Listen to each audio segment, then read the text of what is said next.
Richarlison has been absolutely phenomenal under Frank so far. 2 goals in his first Premier League game and a brilliant performance against PSG in his first 2 competitive games of this season. Today in this video we're gonna analyze why Richarlison is thriving so much under Frank in the start of the season and what we can expect in the future from a player like Richarlison.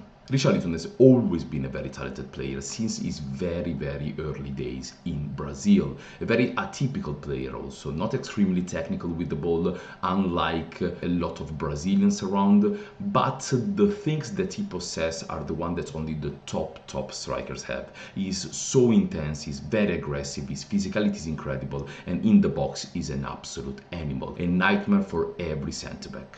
Thomas Frank has been brilliant in the first games to fully understand the potential and how to utilize a player like Richarlison. He's using him as a point of reference up front. He's not asking him to come back deep, try to get involved in possession, but he wants him to stay in the box. He wants him to stay as high as possible on the pitch in terms of pressing and also with the ball.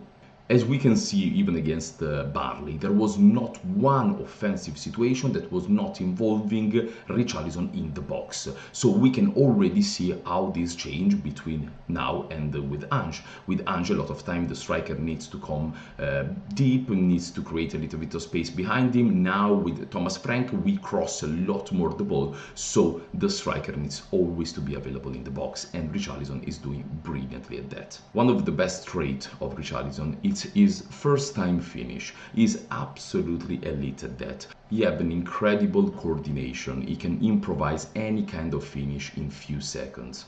The first goal is a perfect example. The ball bounced in front of him and he finds the coordination to hit it first time into the opposite corner. An incredibly difficult finish. The second goal against Burnley is even better. It's just pure magic. The cross went behind him and in a fraction of a second he decided to do a bicycle kick, hitting the ball absolutely perfectly with insane power. 2 goals that only the elite strikers in the box can score. We understood that he's a player that is elite in the box. His finishing, his movement are absolutely incredible. But at Tottenham, we never use him in that sense. We never saw the best of Richarlison. We always saw a version of Richarlison that was always struggling, even though the numbers are very good. A huge reason why he's thriving in this beginning of the season is not only the tactical part, he's also a new signing, and that guy is Mohammed Kudus, the guy that assisted 2 times in his 2 goals versus Burnley. Tottenham have always had a huge problem, in my opinion, the 1-against-1 wingers, someone that can get past his man and put the ball into the box consistently. That's something that we never had, and that's something that Mohammed Kudus is already doing on the highest level. Kudus is so talented in that area. Every time that you have the ball, you feel like something is happening. He is an explosive and creative dribbler, arguably one of the best in the league. The results are already showing. Against Burnley, we saw his qualities. He was dominating his fullback and constantly putting the crosses into the box. The duo of Richarlison and Kudus is incredible in my opinion. They complement each other very well and they also thrive off each other. Of course, Kudus will love to have a player like Richarlison in the box that will make the best out of every cross, and Richarlison will love a player like Kudus that every time that he has the ball, he will look to try to feed him into the box. So that is a perfect balance in my opinion. I always rated very high Richarlison, and I feel like he can reach a level of being the top scorer in the Premier League. He's bow-footed, he's incredible in terms of heading abilities, coordination in the box is crazy, his movements are insane, so he has all the tools to become one of the most prolific strikers in the league.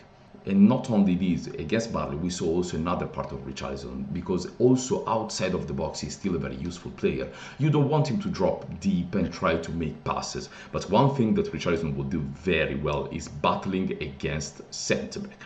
He's trying to hold up the play, and he did it brilliantly, especially against PSG. That was a game that we suffered a lot more and we needed from him that kind of job, and he did it constantly, even against Marquinhos and Pacho. But against Burnley we saw it again. For example, the 3rd goal that we scored with Brennan Johnson started from his hold-up play with his battle against the centre-back. So he's a player that is not only offering you something in the box, but he's also offering you something outside of the box. You just need to know how to use his qualities. I'm so excited to see what's coming next. Kudus improved our level so much in terms of unpredictability, in terms of ball progression, in terms of chance creation. Everything improved immediately with him. Imagine giving to Richarlison another winger on the other side that can do that type of job. Imagine giving to Richarlison on one side Kudus and on the other side Savinho. That would be a huge problem for the league.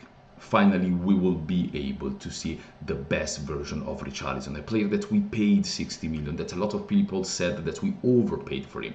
In my opinion, if he managed to stay healthy, that fee will not be ridiculous at all. So thank you so much, guys, for watching the video. Hope you enjoyed this analysis of a performance and of a player.